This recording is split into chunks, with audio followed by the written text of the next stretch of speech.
As the world's climate nears a breaking point, world leaders are in the UAE, of all places, this weekend, hammering out an agreement to try to stop rising temperatures. Experts insist you cannot do that without phasing out fossil fuels, but oil-producing nations are pushing back strongly on that, not surprisingly, including the host of the climate conference. And joining me now is former Vice President Al Gore. Vice President Gore, thanks so much for joining us. So you were just with world leaders at the COP28 Global Climate Summit, being hosted by the UAE, one of the biggest oil-producing countries in the world. The president of the summit is the CEO of a state-run oil company who recently said that there's no science to support phasing out fossil fuels. That's obviously not true. This all feels like having an arsonist host a fire prevention seminar. Do you have any hope that something substantive can actually come out of this? Well, Jake, they've overreached. The fossil fuel industry has sought to control and manipulate this process for a long time.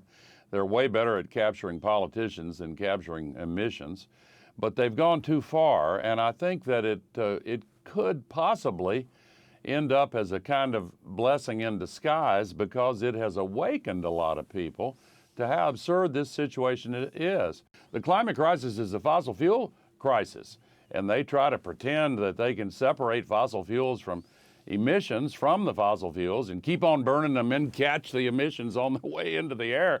It's kind of ridiculous. Maybe one day in the future that might be possible, but it's nowhere feasible. It's nowhere close to being feasible now. Anyway, I think there's a chance that we could see a surprisingly good outcome here if the majority of the countries there hold on to their convictions and demand to phase out of fossil fuels. I'm hoping. For people who are not familiar with this conference, can you explain why on earth a climate conference would be held in a major oil-producing country to begin with? Well, it's kind of ridiculous. It should not be, although it's not so much that it's in a country that produces oil. It's the appointment of the CEO of one of the biggest and least responsible oil companies on the planet to be the head of the conference. And here's the reason that's a direct conflict of interest, Jake.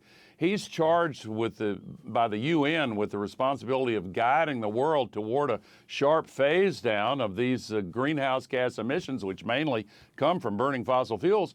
But he's charged by his sovereign and the company that he heads with a massive expansion of fossil fuels. They've got a plan to expand production of both oil and gas by an enormous amount, starting the minute the gavel bangs to end this conference. And that's a direct conflict of interest. And it's not a nitpicking thing to point that out. The people of our world deserve to have some confidence that this process has integrity.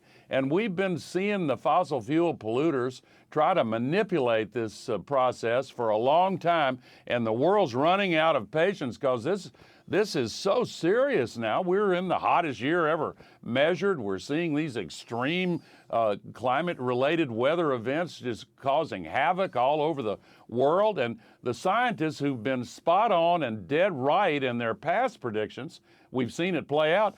We need to give them careful attention to what they're saying would happen if we don't phase out fossil fuels. So we've got to do it, and I'm hopeful that this time we will really finally see some meaningful action. It does look like the 2024 election will come down to President Biden versus former President Trump. And I'm wondering what you think the world would look like under President Trump being reelected, which is certainly a possibility, not only when it comes to the climate, but also when it comes to democracy. Well, I saw the other day where he pledged to be a dictator on day one, and you kind of wonder what it'll take for people to believe him when he tells us who he is. And, you know, the solution to political despair is political action. And for those in the Republican Party and the Democratic Party and independents who love American democracy and who want to preserve our capacity to govern ourselves and solve our problems, now's the time to get active. You know, there's a mental health crisis around the world, Jake, that we hear people talking about. I think that one of the main reasons for that is that young people look at the fact that we are not yet solving the climate crisis or dealing with some of these other challenges. And we hear this word thrown around, polycrisis. Well, solving the climate crisis is a poly solution. We know what to do. We have the means to do it. And we have to make sure that we make the right political choices in our democracy to enable ourselves to make the right choices. I also have to ask you, sir, because you are a Harvard alum.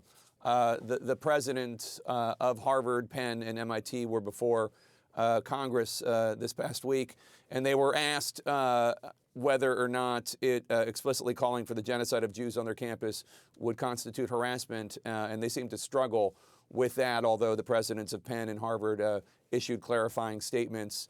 And I was wondering what your reaction to it as somebody who has been a strong supporter of the Jewish community, a strong supporter of Israel, and also, as I noted, a proud Harvard alum.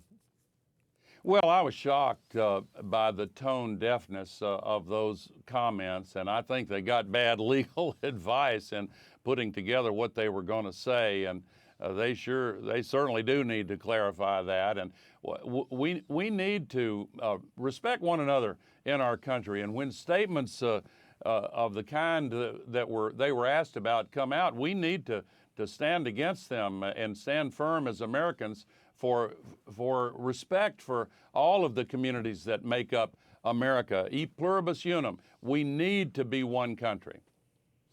And lastly, obviously, you know, for 8 years, the Clinton-Gore White House grappled with the issue of the Israeli-Palestinian crisis. Your former boss a few years ago said he killed himself to try to settle the issue once and for all.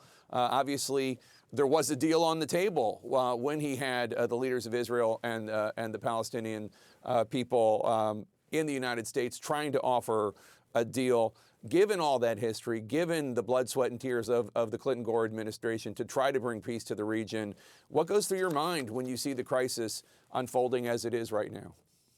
Well, it's heartbreaking, and beginning, of course, with the Hitler-level atrocities of October 7th, just unbelievably horrific. And of course, as our Secretary of Defense has said, it's important not to make the same kind of mistakes that our country made after 9/11 that ended up making things worse. So the suffering of civilians in Gaza has to be attended to, and the response to the atrocities of October 7th are what Israel has a right to pursue, but it needs to do it in a way that doesn't end up making the situation worse. And I think there probably are a majority in Israel that agree with that.